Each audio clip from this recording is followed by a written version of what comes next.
Have you ever looked at an industry that seems like it's on top of the world, just absolutely crushing it, but secretly it's falling apart from the inside?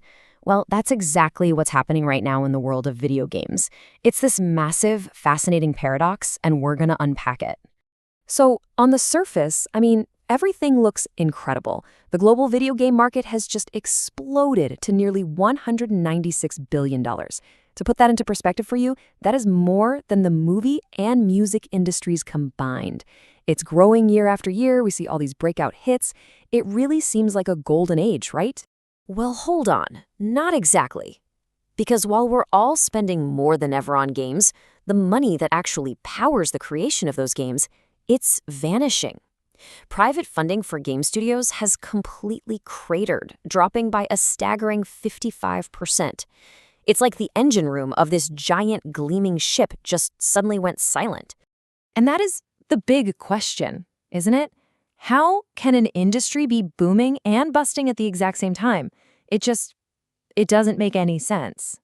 But when you start to look under the hood, you begin to see the cracks in the foundation. Okay, so the heart of the problem, it really lies with the traditional way we make these huge, blockbuster AAA games. For years, the whole mantra has been bigger is better. Bigger budgets, bigger teams, bigger marketing campaigns. But that model, it's become financially toxic. And this is where the dysfunction just becomes crystal clear. The market grew by over 5%, which is great. But at the same time, the industry laid off tens of thousands of people. We're talking about almost 44,000 jobs gone in just 4 years, often while companies were announcing record profits. That's not a sign of a healthy system. That's a system under some serious stress. So where is all that money going? You'd probably assume that a $100 million budget means $100 million is being spent to, make the game. But in reality, a shocking 75% of that's $75 million, is often spent just on marketing. That leaves only a quarter of the budget for the actual development. It's wild. So, you can see why investors are seeing these red flags. For instance, most game studios are actually performing worse than a simple S&P 500 index fund. You'd literally make more money just betting on the market average.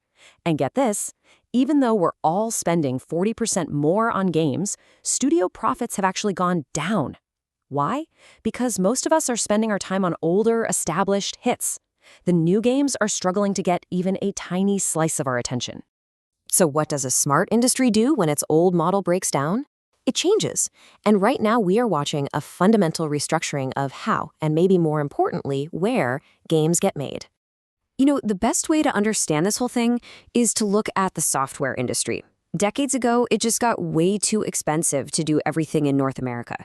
And that led to this massive wave of outsourcing that created the global tech giants we know today.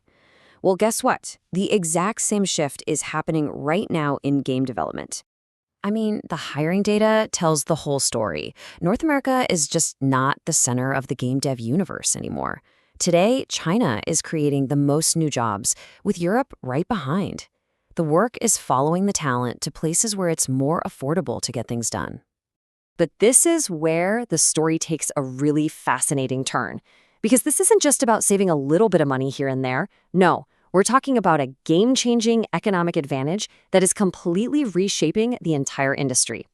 Just look at these numbers.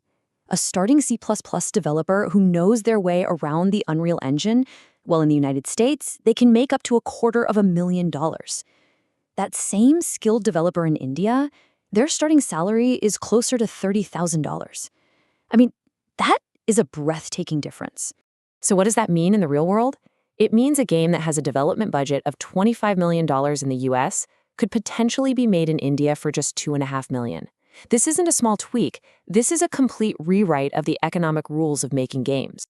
And look, the playbook for this was written decades ago by the software industry.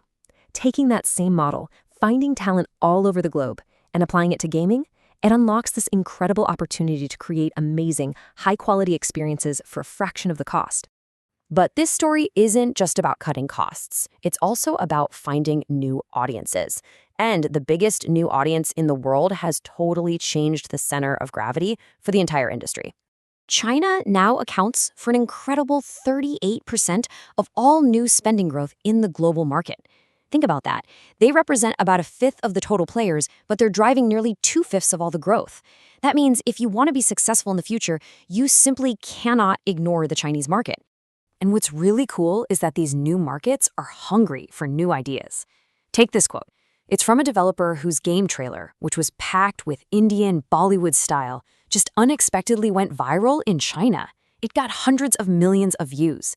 It just shows there's this huge appetite for fresh cultural perspectives that the old model has pretty much ignored.